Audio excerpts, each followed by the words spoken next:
is the managing partner of SkyBridge, recently launching a Bitcoin fund. I want to hear how that went for you. Did it exceed your expectations? And what's sort of next for you as it relates to that? Well, first of all, I'm very jealous of the palm trees in your background. So I just want to point that out. I'm in Miami. Getting out more snow here, but listen, I mean, I did a tremendous amount of work on that, Julia. You've been to our SALT conferences. We've had a whole series of people that have come to our conferences that are Bitcoiners. I started out as a Bitcoin skeptic. I want to confess to everybody that I'm not a Bitcoin evangelist, but I'm a Bitcoin investor. I've looked at the landscape and I recognize that there is a spot now for Bitcoin. And I'm trying to encourage my colleagues, I'm trying to encourage investors that have been with SkyBridge for many, many years to think about it that way. And what I would say to money managers that are listening, you're going to be benchmarked off of Bitcoin, meaning in your mosaic of stocks and bonds and alternatives and gold, there'll be a few percentage points related to digital currency. And since Bitcoin is the winner of that battle, it'll likely be Bitcoin. And so if you're not going to be an investor in Bitcoin, you're effectively short Bitcoin for the purposes of that evaluation. And so we made a decision back in October. We put, as you know, several $100 million into Bitcoin across our product line. Now we have just under $500 million in Bitcoin. Our Bitcoin fund is heading towards $100 million. That's the SkyBridge Bitcoin Fund. And that's a Bitcoin specific fund. And so, yes, we're very happy with the progress that we've made, but I want to remind everybody that this is a volatile asset. Some of what you're seeing this week is short squeeze, very akin to what happened to Tesla, where the non-believers in Tesla were squeezing out of their shorts. Same thing sort of happening here to Bitcoin. The coin is down probably 5% today. Expect volatility. Invest in Bitcoin at the size and scale of money that you don't need in the short term. But I do think it has a very big future. And there's no reason why those coins couldn't trade into the $100+ million zone over the next 12 months.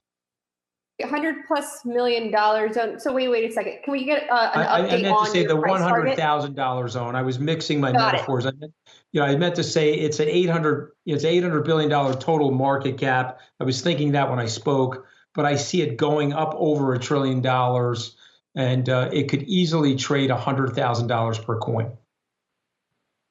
Hey, and then following up on that, of course, we had the news of Tesla on Monday, the $1.5 billion bet on Bitcoin. Curious, just one, it sounds like you think it was a pretty smart move by Elon Musk, but then two, just a responsibility, I guess, for companies. Is it responsible for them to put Bitcoin on their balance sheets?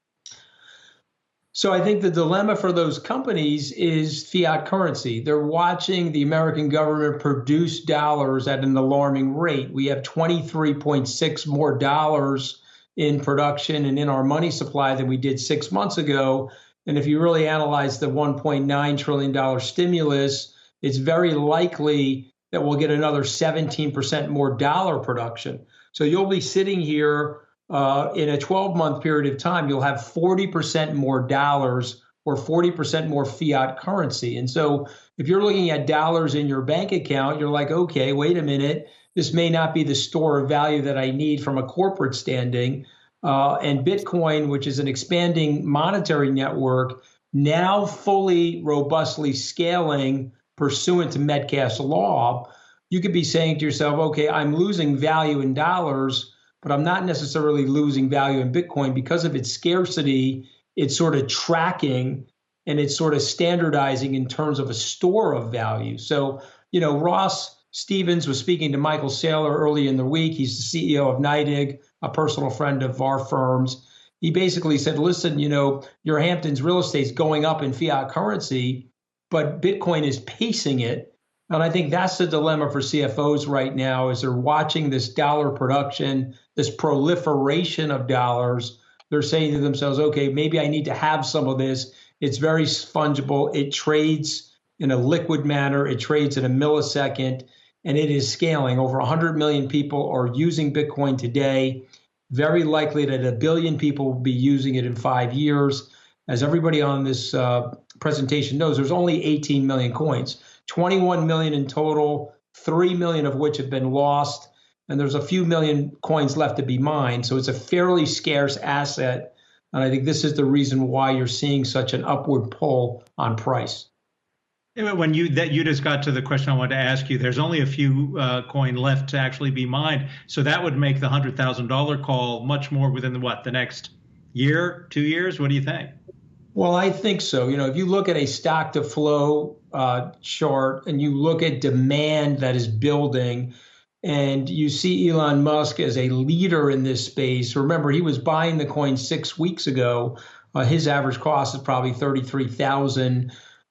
It'll come as no surprise to you that the market intel out there is that there are many corporations that are thinking about adding Bitcoin to their balance sheets. And there are institutional investors like BlackRock. BlackRock has already signaled last month that they gave approval to purchase Bitcoin in some of their larger mutual funds and to purchase Bitcoin futures. So, you could be a Bitcoin realist. You don't have to be an evangelist to see that there's way more demand for Bitcoin than there is supply. Remember, Warren Buffett doesn't like it. He says that it's rat poison, but his very good friend Bill Miller, 20 years his junior at the age of 70, is saying, yeah, it may be rat poison, but the rat may actually be fiat currency. So you have to live, Adam, as we always do, in the world that we're given, not the world that we want to live in. You guys will remember that my performance was smashed last March, as a result of the pandemic. The SkyBridge Series G fund is up 33% since April 1st. And some of that, frankly, has been the move in Bitcoin that we took advantage of in the fourth quarter of last year.